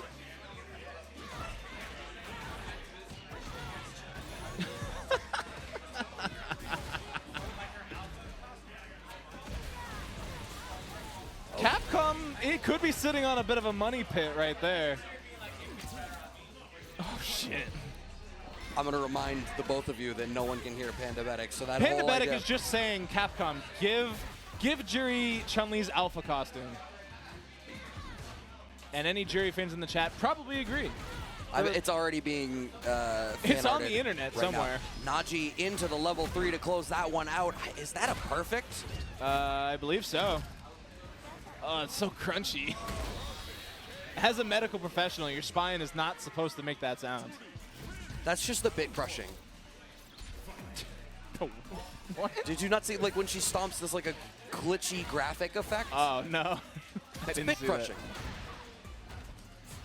Right, NAJI up 2-1 now over Green Tea. Wants to make it back up to that grand finals. Oh. I see IDOM waiting on the side for the run back. I would say he's watching the match to learn, but he's actually not. Yeah, he's perfect KO from Green Tea to clap back now. I love, wait, her perfect animation is actually, hold on, this is something, her perfect win animation is a reference to Chun's SF2 win animation. Yeah. Yeah, that's definitely like the vibe of Jury in this game. Is just a little gremlin teasing Just the a older. complete troll. Yeah. We do get the parry to come out. Okay, Green Tea cannot afford to be punish countered. Oh, as I They say might that, not yeah, have a you're on choice. burnout now. That's a counter hit too? Oh, you tried to react on a parry rush? That's deadly. Doesn't have much to fear from either side, really. Neutral jump roundhouse is out of Green Tea. NAJI pressing the issue a little bit with DR, but backing off. Low forward right into the level 3. You are still alive. But you're in burnout. Well, Green Tea's going to come out of burnout. I think NAJI's still up. Oh, yeah, no. just shy of it. All right, yeah. Now you're I in was gonna burnout say. off the meaty, and we find the anti-air. We're going to game 5. This has been a really nice last couple games. We've gone the distance. All the sets have gone to game 5. Round 3, it seems, too. Final game, final round. So we'll have to see if this continues the trend, as we do see Green Tea spending a lot of cash to get a lot of mileage.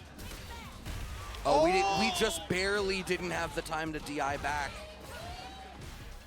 Slow overhead meaty off of the parry rush. Okay.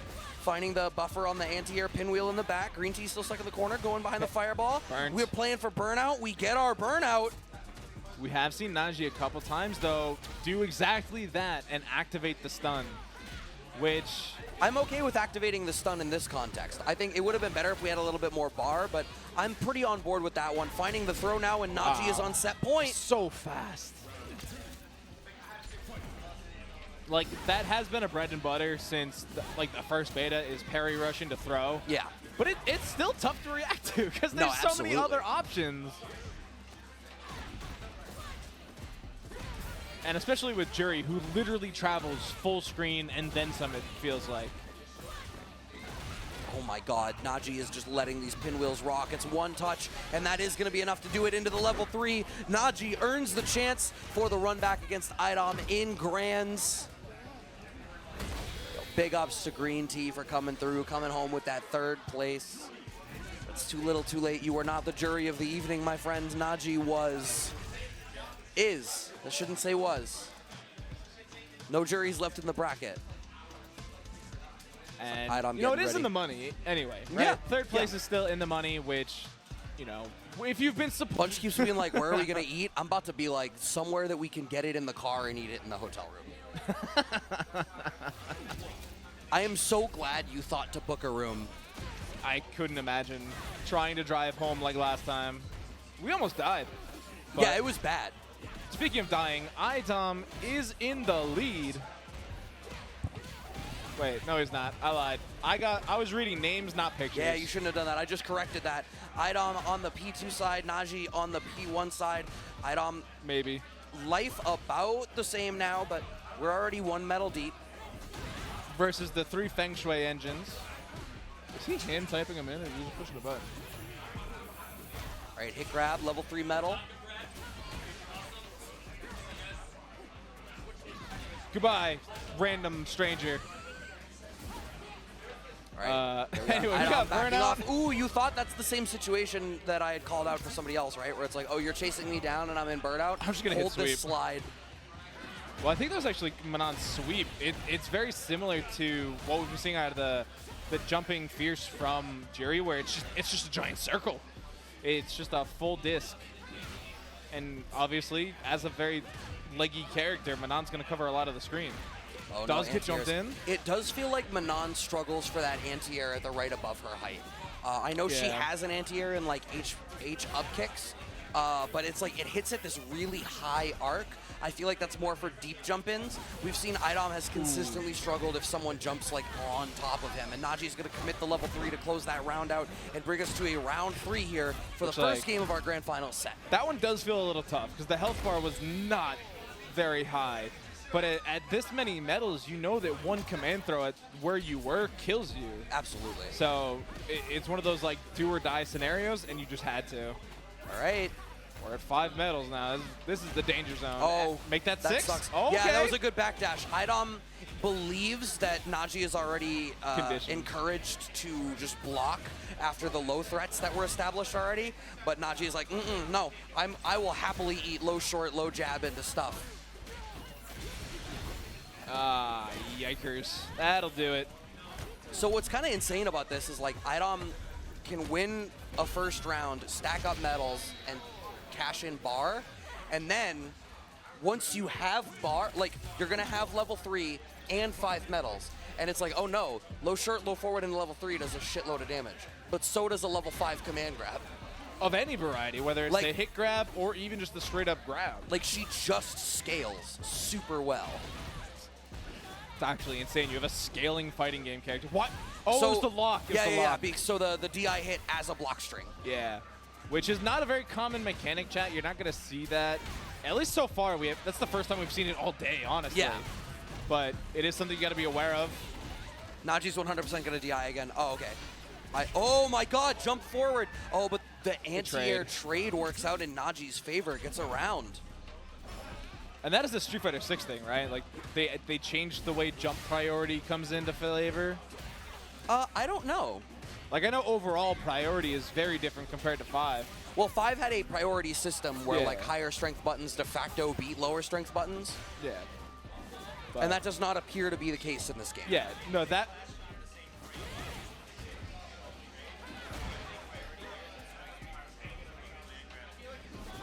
Yeah, I think that makes a lot of sense. And I mean, for you of home that didn't hear Panda Bag, then good luck. I'm not explaining it. But we do have the burnout just ending. That one's not projectile invuln. Wait, that was his level 1, right? Yeah. Level 1 are not projectile invuln anymore. No, that's unfortunate. Was that a drop? Or was it American reset? No, it's spaghetti. And yeah, another scenario. And you saw IDOM shaking his head there. Definitely a little frustrated by the height, but it's the same thing we saw earlier. That exact same scenario had the exact same outcome the last time he tried it. Punish counter. I mean, it's still day 1. We'll optimize that. DI connects for IDOM. The plie comes in with some nice corner carry. A second regular throw, a third regular throw. No, it's buttons this time. Psych, you thought. Buttons again. We find the anti-air this time. If He's really trying it. And the thing is, once he gets that down, it's so scary. Oh, yeah. Does good parry into the OD command grab. You thought that was guaranteed? No, IDOM had just enough drive gauge to keep that in his favor, and that is 2 games up to none now for IDOM over Naji. On the winner side of Grand Finals, crouch jab confirms already. Naji back up against the corner. Strong start already for our returning CPT champion. Yeah, I mean, this could be the beginning of IDOM's Street Fighter 6 reign. Oh, but the drop! Didn't quite get the sweep they were looking for. Yo, imagine if IDOM was able to complete every one of these combos the way that we know he's going to be able to in like 3 days. Yeah, we would definitely be home by now. But IDOM could very well be the first ever 2-time Street Fighter 6 Casa champion. Naji, though, not willing to give up that title just yet. Yeah, not without a fight. And they're not going to make it easy for you, Naji's saying. Overcommitting the issue, but the OD Fireball actually covers Naji for long enough. Good parry from IDOM, but we're a little bit too far away for the standing short to connect in the way that we wanted it to. Trying to force our way back out of the corner. Naji on the back foot with the OD gauge. Yeah, IDOM again trying to OD through that Fireball, and it just doesn't work out. Trying to do some shenanigans. Again, not great for IDOM. Oh, and it's blocked because Naji had time. I mean, IDOM has a whole set to play with. He actually looked a little confused at that scenario, whether it was the outcome or the input. I think maybe he thought that he was going to be able to punish the Fuha store. Maybe. He could also be trying shit. Yeah. Like, this is the second tournament. It's day one. What better time to find out what works and what doesn't? He's already won the lion's share of $500. Yeah. So just getting kicked in the mouth. Does get the punish here.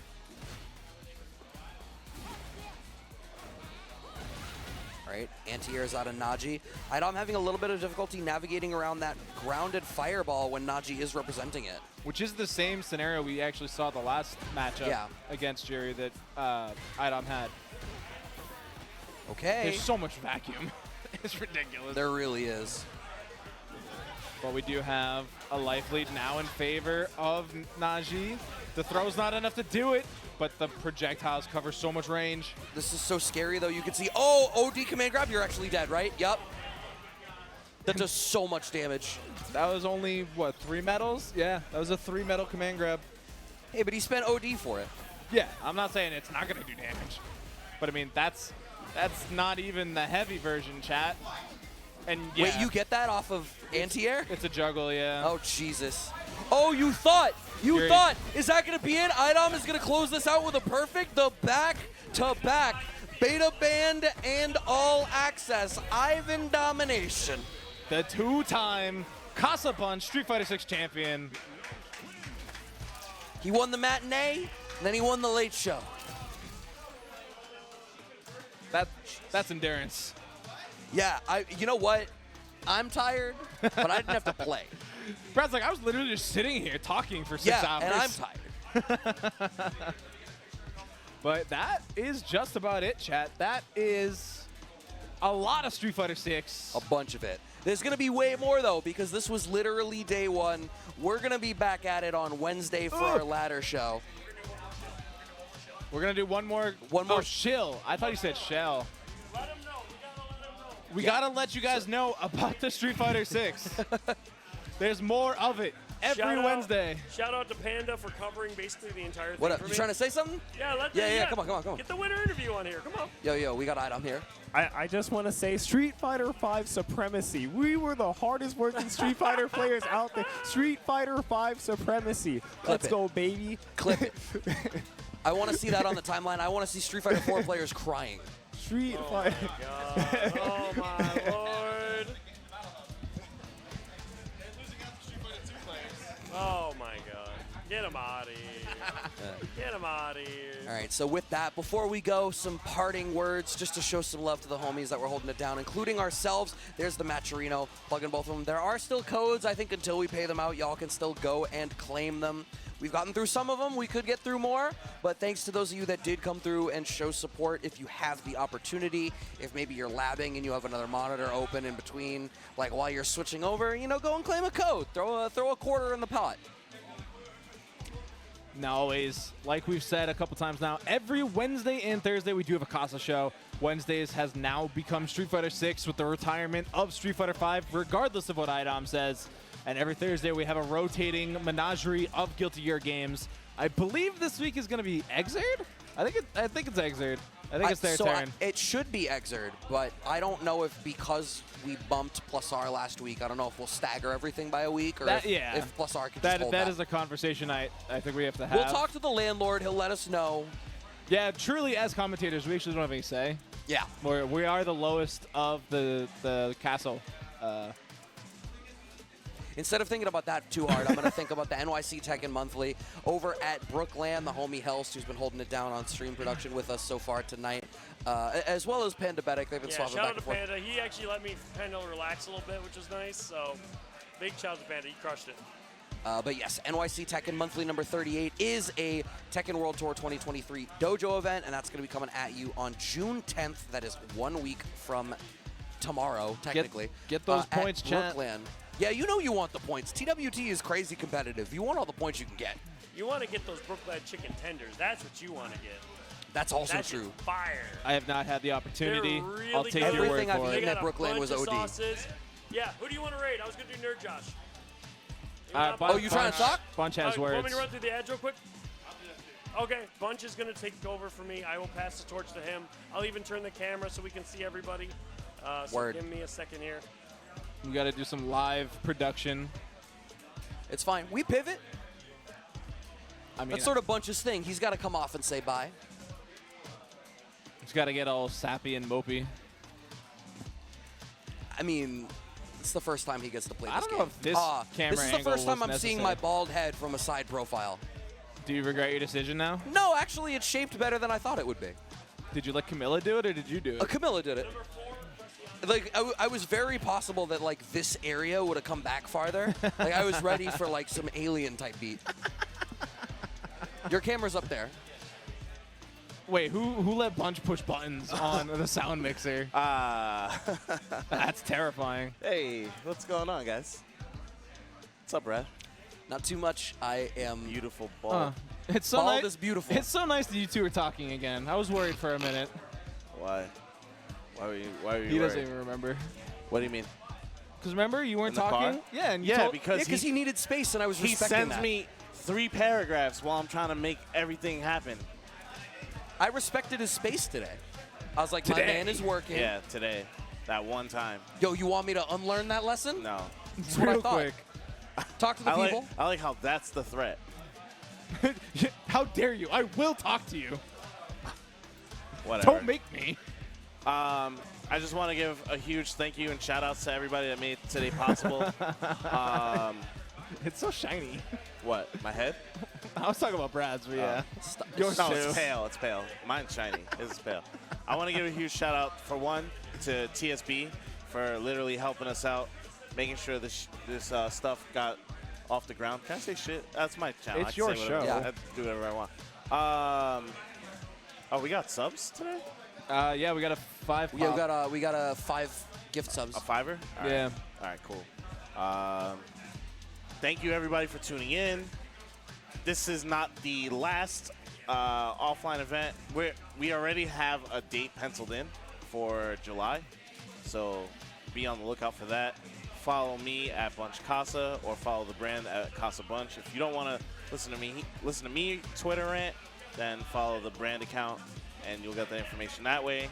Shout out to Dan Cravat. Shout out to Dan Cravat, literally the best social media manager in esports today. I will keep ringing that off until somebody actually, gets their brain working and actually hires them.